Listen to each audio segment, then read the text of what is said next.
The 15-member United Nations Security Council is preparing to vote within hours on a United States-drafted resolution aimed at charting the next steps for the Gaza Strip's post-war governance and reconstruction. Anchored in US diplomacy and backed by many Arab and Muslim-majority nations, the draft resolution signals a diplomatic turning point, most notably by introducing language that envisages a credible pathway to Palestinian self-determination in statehood. But if the wording signals a new opening for Palestinian statehood, the reception inside Israel's government is entirely. Prime Minister Benjamin Netanyahu reaffirmed his government's firm opposition, declaring, "Our opposition to a Palestinian state in any area west of the Jordan, that opposition exists and is strong and hasn't changed in the slightest." That declaration, made during a cabinet meeting Sunday, underscores the central fault line the resolution seeks to navigate. The draft text drawn up by Washington lays out a 2-year mandate for a proposed international security deployment, as well as the establishment of a transitional governing body in Gaza. Under the plan, an International Stabilization Force, ISF, would be deployed under UN mandate to oversee security, train a reformed Palestinian police force, supervise border operations, and support the transition away from Israeli military control. A board of peace would serve as the transitional governance body in the enclave, tasked with reconstruction, economic recovery and governance reform. The draft currently envisions that the board would be chaired by former US President Donald Trump until the end of 2027. The resolution text calls for demilitarization of the territory to be administered, with explicit reference to the disarmament of the armed faction of Hamas and the permanent decommissioning of non-state weapons. Critically, the draft states that after the Palestinian Authority undertakes faithful reforms and after reconstruction advances, the conditions may be in place for a credible pathway to Palestinian self-determination and statehood. This package stands as one of the most comprehensive post-war governance proposals advanced for Gaza in recent years, combining security, governance reform and a long-term vision for Palestinian statehood, albeit subject to major caveats and benchmarks. The resolution has attracted strong support from several key regional players: Egypt, Qatar, Saudi Arabia, Jordan, the United Arab Emirates, Turkey and Pakistan have all publicly welcomed the text and have indicated willingness to contribute troops or resources to the ISF. Many of these states view the language on pathway statehood as a much-needed recognition of Palestinian aspirations. However, the draft has drawn pointed objections from both Russia and China. Moscow submitted a rival text to the UN calling for stronger language on Palestinian statehood, direct UN oversight and a timeline for full sovereignty under the Palestinian Authority. The Israeli government remains a pronounced opponent of the stated path. Prime Minister Netanyahu warned that the proposal's reference to Palestinian statehood is non-negotiable for his government. His statement to the cabinet confirmed that Israel's position there will be no such thing as the alleged non-demilitarization of the part of Gaza that is in Hamas's hands. This area will be demilitarized and Hamas will disarm, remains fixed. In his remarks, the Prime Minister made clear that any version of the resolution must guard Israel's security interests. He said, "Our opposition to a Palestinian state in any area west of the Jordan hasn't changed in the slightest." Those comments reflect long-standing Israeli concerns about a sovereign Palestinian entity adjacent to its borders and about who controls security, borders and military capability in that entity. Israel's government is under internal pressure from its right-wing coalition partners to reject any outcome that involves a Palestinian entity with state-like status on territory west of the Jordan River. According to reporting, the Israeli Foreign Ministry and right-wing ministers have urged strong responses to any text that implies sovereignty. While diplomacy surges at the UN in New York, the human situation in Gaza remains critical. Health officials in Gaza say that since the ceasefire came into effect on 10 October, more than 200 people have been killed and over 600 wounded.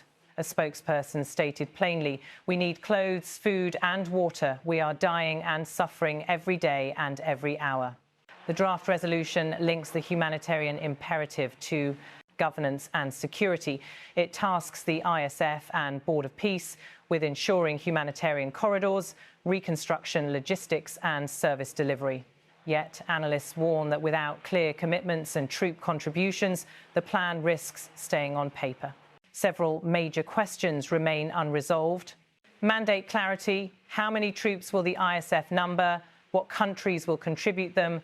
What is the command structure, rules of engagement and exit strategy?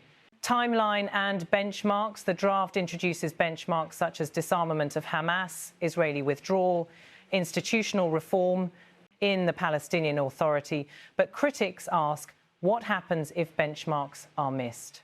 The document speaks of a pathway to statehood, not of immediate recognition of a Palestinian state. Many Palestinians view this as insufficient. Israel's implementing role. Israel must assess how much it will withdraw, cede control and coordinate with the ISF and Board of Peace. The Israeli government has signalled strong conditionality, veto risk. As a permanent member of the UN Security Council, either Russia or China could veto the resolution or abstain, thereby blocking its adoption. Humanitarian urgency versus diplomacy. With Gaza's infrastructure in ruins and civilian suffering, intense delays in implementation may undermine the credibility of the plan. The vote is expected later today in the Security Council. For passage, the resolution requires at least 9 votes in favour and no veto from any of the 5 permanent members: United States, United Kingdom, France, Russia, China. A successful vote would trigger the launch of the ISF deployment in early 2026 and activation of the Board of Peace's transitional governance role, if adopted. The ISF could begin operational deployment as early as January 2026, with the Board of Peace becoming active shortly thereafter. The plan envisages that by 2027, the transition will be complete, subject to progress. Israel would begin phased withdrawal from Gaza, and Palestinian institutions would be reformed under international supervision. The reference to a pathway to statehood would mark a historic US-supported shift in policy, something Israel fundamentally opposes, if not adopted, vetoed or fails to secure 9 votes. The current status quo, Israeli.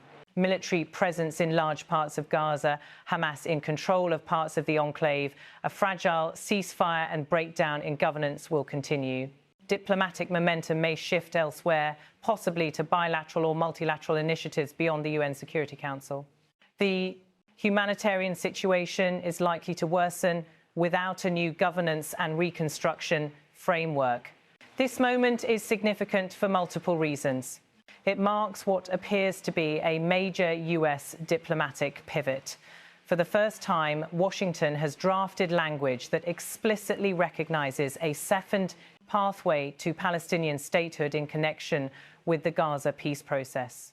It places Washington in direct tension with its close ally Israel, which stands opposed to the idea of Palestinian statehood in territory west of the Jordan River.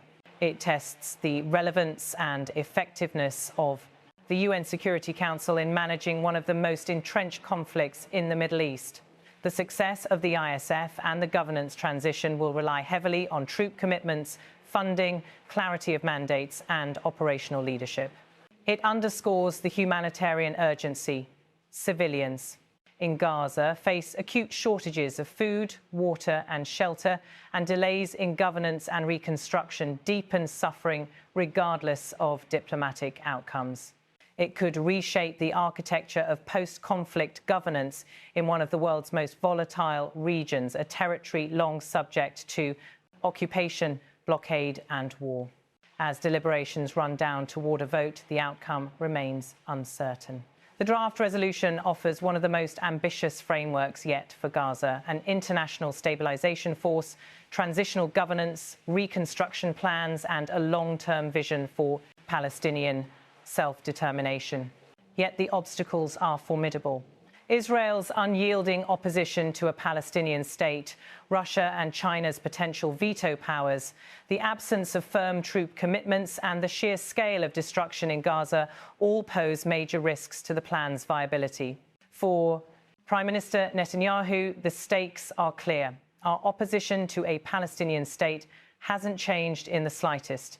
His words reflect a deeply embedded policy position. For Palestinians and their advocates, the language of a pathway to Palestinian self-determination in statehood offers hope but also caution. Will the pathway lead to actual statehood or to another transitional arrangement without full sovereignty? Meanwhile, for the millions of civilians inside Gaza, the passage of a resolution or its failure will matter little unless it delivers food, water, shelter and a functioning system of governance. Their plight continues hour by hour. As the clock runs down to tonight's vote, the world will be watching closely. The globe's diplomatic machinery is in motion, yet whether it translates into changed realities on the ground in Gaza remains the essential question.